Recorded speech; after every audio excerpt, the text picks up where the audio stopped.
हजरात के सामने जंगे आज़ादी में मुसलमानों की कुर्बानियाँ और उन पर हुए जुल्मों सितम की दर्दनाक दास्तान से मुताल्लिक कुछ बातें अर्ज करना चाहता हूँ। एक मरतबा दरूद पाक पढ़ ले, अल्लाहुम्मा सल्ली अला सय्यिदिना मौलाना मुहम्मदिन बारिक वसल्लिम सल्लु अलैहि सलातु व सलाम अलैका या रसूलल्लाह सल्लल्लाहु तआला अलैहि व आलिहि वसल्लम। ए मेरे वतन के लोगों, जरा आंख में भर लो पानी, जो शहीद हुए उनकी जरा याद करो कुर्बानी। क्यों सियाकार बनूं, सूद फरामोश रहूं, फिक्र पर्दा ना करूं, महबे गमे दोष रहूं, नाले बुलबुल के सुनूं और हमतन गोश रहूं। हम नवा मैं भी कोई गुल हूं जो खामोश रहूं। मुअज़्ज़िज़ सामीन किराम, मैं अपने जवानों की तवज्जो खुसूसी तौर पर इस जानिब लाना चाहता हूं कि अंग्रेजों ने हिंदुस्तान को मुसलमानों से छीना था, तो फितरतन अंग्रेजों को सबसे ज्यादा दुश्मनी मुसलमानों से थी। नतीजतन मुसलमान ही ज्यादातर उनके जुल्मों सितम का निशाना बने। मेरे मिल्लत के जवानों, ये शिकवा शिकायत छोड़ ही दो कि अगयार तुम्हारे तारीख को मिटाने की कोशिश कर रहे हैं। कोई किसी तारीख को मिटाने की कोशिश करे या ना करे, लेकिन तारीख उस कौम को जरूर मिटा डालती है जो कौम अपनी तारीख से गाफिल, गफलतो सुस्त रवि की चादर ताने खाबे खरगोश के मजे लूट रही होती है। तहरीक आजादी से लेकर यौम आजादी तक तुम्हारे आबाओ अजदाद ने कितनी अजीम कुर्बानियां पेश की, एक झलक आपके सामने रख रहा हूं। इस वतन अजीज की आजादी की खातिर तुम्हारे आबाओ अजदाद ने सख्त तरीन अज़ियतों को बर्दाश्त किया, अलमनाक सजाओं को झेला और मुख्तलिफ कर्ब आमेज आजमाइशों से दोचार हुए।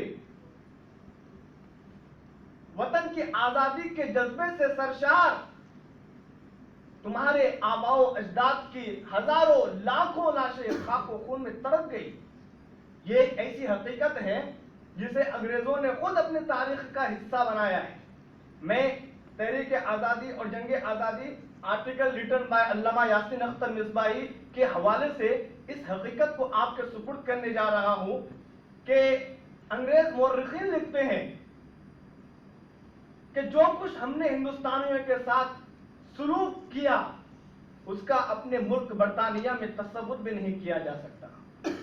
दिल्ली से पेशावर तक ग्रैंड ट्रंक रोड के दोनों जानिब कोई खुशकिस्मत ऐसा दरख्त होगा जिस पर एक या दो आलिम को फांसी नहीं दी गई हो, बल्कि सर जेम्स ऑटवन ने लिखा 27,000 उलमा को फांसी दी गई और मजमूई तौर पर 5 लाख से ज्यादा मुसलमानों को फांसी दी गई।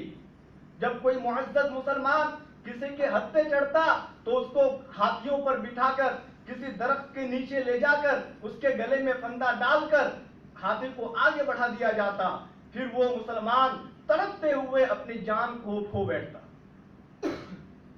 मजलूमों की तादाद हजारों में नहीं लाखों में है जिनकी लाशें फंदे में झूल गई, आंखें उबल पड़ी, जबान बाहर निकल आई।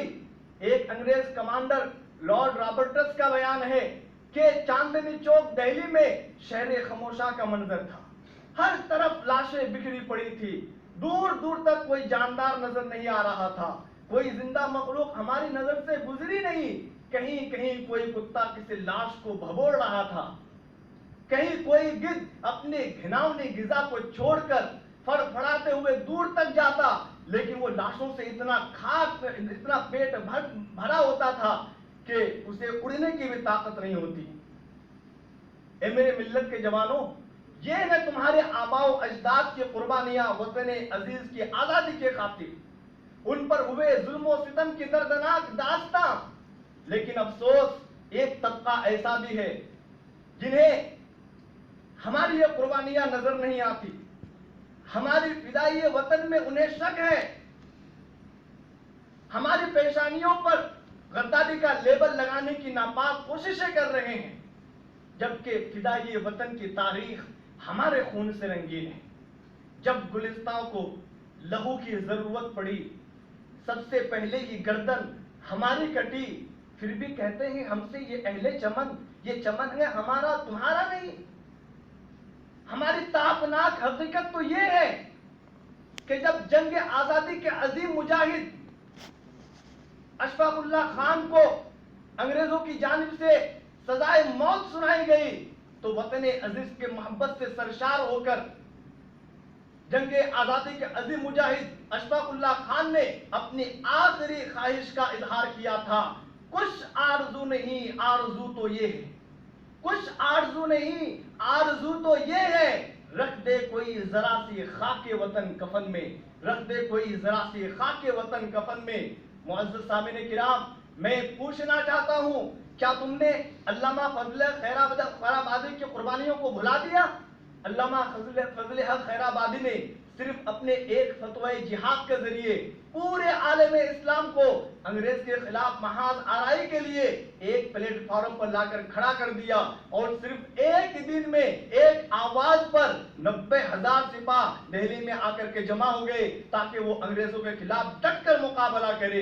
इसी फतवे के पादाश में अल्लामा फजल खैराबादी को काला पानी के सजा के तौर पर जजीरा अंडमान भेज दिया गया, जहां पर कुछ हमदर्दों ने अपनी हमदर्दी की बुनियाद पर और अंग्रेजों ने अपनी साजिश की बुनियाद पर आपसे ये कहलवाने की कोशिश की कि आप सिर्फ एक मर्तबा कह दीजिए फतवा हमारा नहीं, आपकी जान बच जाएगी, लेकिन कुर्बान जाइए अल्लामा फजल खैराबादी के जज्बे पर कि आपने अपनी आजादी को कुर्बान किया वतन की आजादी पर, आपने वतन की आजादी को तरजीह दी अपनी आजादी पर, और आखिरी सांस तक आप ये कहते रहे कि बेशक ये फतवा मेरा ही है कि अंग्रेजों के खिलाफ जिहाद करना फर्ज है, मुसलमानों पर अंग्रेजों के खिलाफ जिहाद करना फर्ज है। बिस्मिल अजीमा आबादी ने क्या खूब कहा था, सरफरोशी की तमन्ना अब हमारे दिल में है, देखना है जोर कितना बाजुए कातिल में है, वक्त आने दे दिखा देंगे तुझे ए आसमां, वक्त आने दे दिखा देंगे तुझे ए आसमां, क्या बताए हम अभी से क्या हमारे दिल में है। मेरे मिल्लत के जवानों, मैं तुम्हें बहादुर शाह जफर की दास्तान भी सुनाना चाहता हूं, तुम्हें याद दिलाना चाहता हूं तुम्हारे आबाओ अजदाद ने इस वतन अजीज के खातिर कितनी अजीम कुर्बानियां पेश की। हजरत बहादुर शाह जफर ने जब अंग्रेजों के खिलाफ महाज आराई की तो अंग्रेजों ने आप पर बगावत का मुकदमा डालकर रंगून भेज दिया, और साथ ही साथ आपके बेटों और पोतों को भी कैद कर लिया गया। फिर अंग्रेजों ने आपको खाने की दावत की और आपके दस्तरखान पर खाने के वास्ते लाल कपड़े से ढकी हुई कुछ थालियां पेश की। जब बहादुर शाह जफर ने दस्तरखान से खाने के वास्ते खान पोश को हटाया तो आप देखते हैं कि किसी थाली में आपके बेटे का सर रखा हुआ है, किसी थाली में आपके पोते का सर रखा हुआ है। ए मेरे मिल्लत के जवानों, ये है तुम्हारे आबाओ अजदाद की कुर्बानियां, क्यों अपने तारीख से दूर भागे जा रहे हो। ये है तुम्हारे आबाओ अजदाद पर जुल्म और सितम की दर्दनाक दास्ता, जिन्होंने वतन अजीज की आजादी के खातिर अपना सब कुछ कुर्बान कर दिया।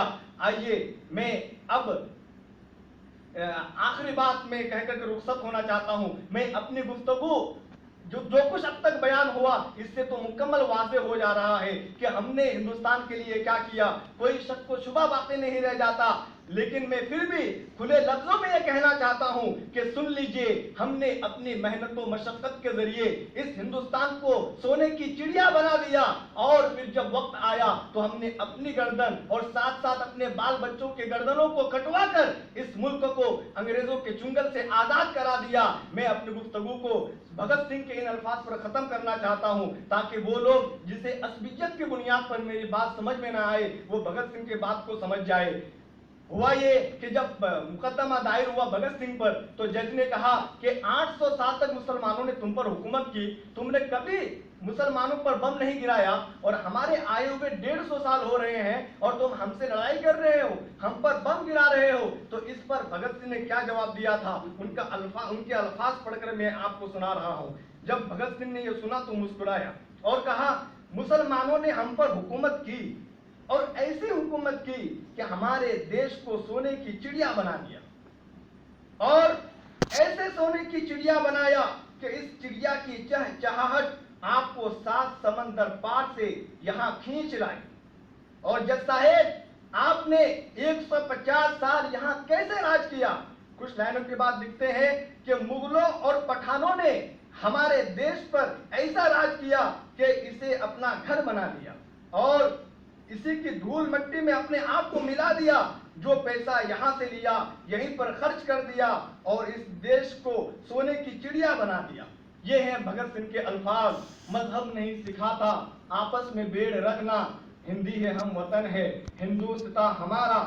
कौन इस देश में देगा हमें इंसाफ की भीख, कौन इस देश में देगा हमें इंसाफ की भीख, जिसमें खूनखार दरिंदों की शहनशाही है। That's all for me. Thanks for listening.